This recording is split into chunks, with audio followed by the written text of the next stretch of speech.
Hey YouTube, this is day 6 of our Whitsunday bareboating adventure, and today we're heading up from Neck Island all the way up to Cid Harbor to have a look at that.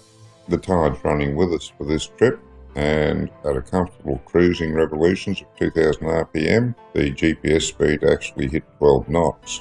That was all because the tide was pushing us, of course. Our speed through the water was considerably less, but I didn't expect to see that much speed out of this boat, to be honest. Now this trip was a little bit over 23 nautical miles, and with the tide pushing us a lot of the way, it took just a bit over 2 hours. There's Cid Island again, coming up from the south. We're coming back from Neck Bay down on Shore Island. Hamilton's in there. We're bypassing the passage between Dent and Hamilton, and we're coming along the west side of Dent Island, and we're heading for Cid Harbor.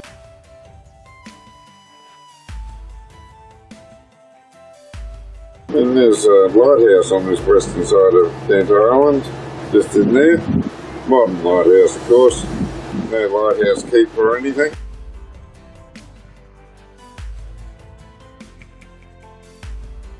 As standard on most of these Whitsunday Islands, very, very rugged, apart from little coves with the sandy beaches.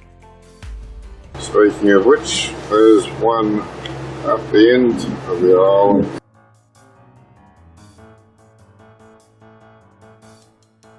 There's some housing up behind the lighthouse.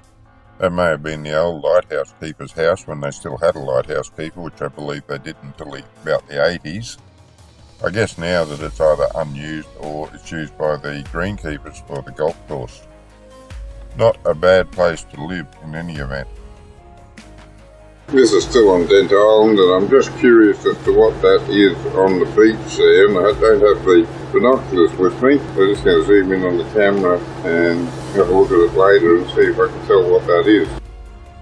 And as I can see now, it's a beach umbrella with a couple of chairs under it. Certainly got a nice spot for lunch coming up. That passage you can see just up ahead takes us into Cid Harbor. There's a yellow beacon in the water over there. There's a second one just over there, and they mark a sandbar that you just have to keep an eye out for. Up ahead further there's a red buoy. It's a little bit far away to see yet, but it's marking some rocks that come out from the point. The plan is to go in through Hunt Channel and anchor at Sawmill Bay in Cid Harbor.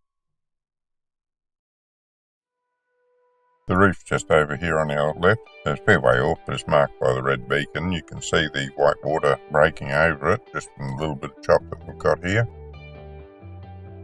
Well, at least I can see it pretty clearly. It might be a bit harder in the video, so I'll just zoom in and see if I can give you a view of it.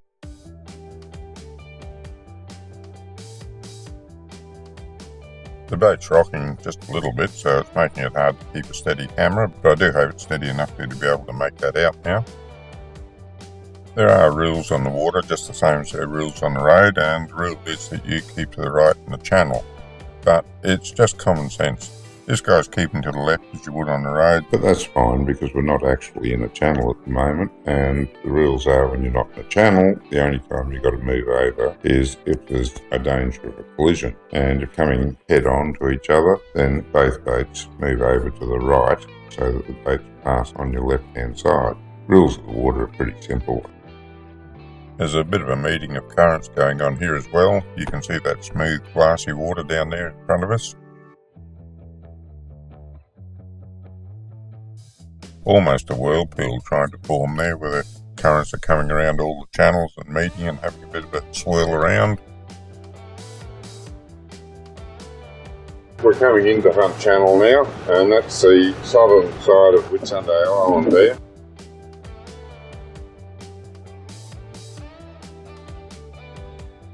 And that's the northern side of Hunt Channel, that's Cid Island. We've got another boat coming out, and he's doing the right thing. He's going to stay right in the channel, so we'll stay right in the channel this time. Water is a beautiful colour.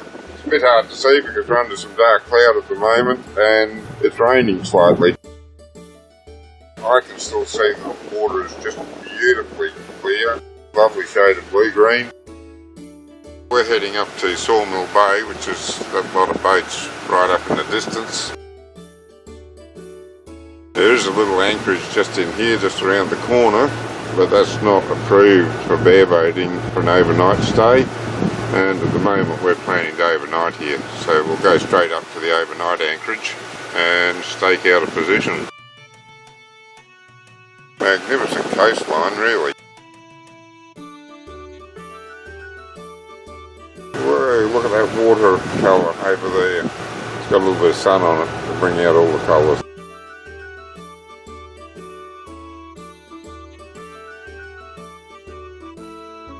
But that is just beautiful down there. As I say, it's not approved for bareboating to anchor there overnight, but it does look inviting. Now, there's no swimming in Cid Harbor at the moment because we've arrived up here just a few weeks after 3 shark attacks within about 1 week, and rather than go and kill some sharks and get them out of the way so that people are safe, they've banned people from swimming in Cid Harbor, which is a real shame because the water looks so inviting. But nevertheless, that's the way it is at the moment. Now this is sunset at Cid Harbor. We've got 2, 3, 4, 5, 6, 7, 8 boats plus us in here. From what I've been told, before the shark attacks, this harbour was full to the brim with boats. There's a very popular stopover. Oh, actually there's another one over the other side there that I'm miscounting, so there's 10 boats in here. Oh, and one up there, 11. So that's way more. Immediately after the shark attacks, I'm told not a single boat in Cid Harbor. And a lot of people cancel their bookings because of it. But really, apart from the fact that swimming's banned, and my wife's banned me from going out in the tender, it's a lovely harbour, it's nice and calm, it's beautiful scenery. If I could go out in the tender, I'm sure there'd be fish to be caught. But never mind, you can't do that. So I'll catch them somewhere else. And there's the sunset over the hills. And isn't that a beautiful scene?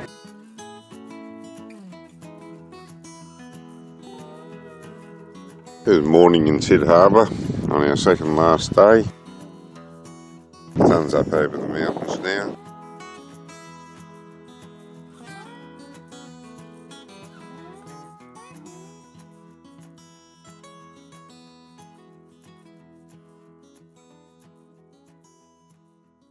It's just beautiful being out here.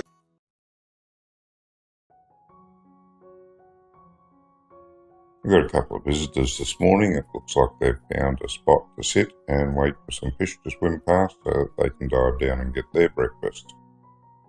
Now, I don't really want them sitting there messing all over the deck for me to have to clean up afterwards, so I'm just going to go out there and see how close I can get before they actually fly off.